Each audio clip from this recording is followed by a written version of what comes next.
Twinless mati guys, kasi yung kabayo na nakadepensa dito kinain natin, no? So kung i-takes niya dito, mati pa rin siya. Kasi nandito yung rock kanina eh. Kung i-takes niya, kain dito, mati pa rin siya. So twinless siya, pwede mag-push na lang siya ng pawn dito, then kain yung queen. So dalawang rook ang nakatutok, luging-lugi na siya guys, no? Kasi nandito pa yung queen ko.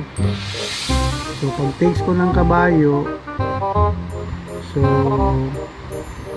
dapat mag-push siya sa pawn para hindi siya mamamate dito.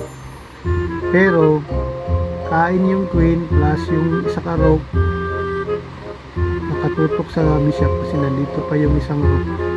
So luging-lugi na siya, kahit hindi siya mamate, pero luging-lugi na siya, no? Queenless at saka isang rook makukuha, no? Palit ang bishop. Okay?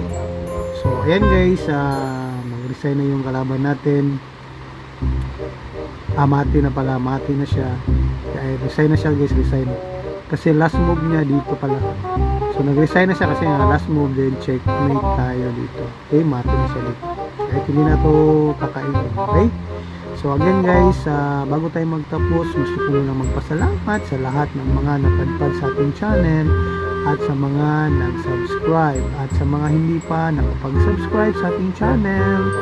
Baka naman dyan, don't forget to click subscribe and notification bell button, yung all, palagi kayong updated sa ating mga bagong videos at live stream. Okay?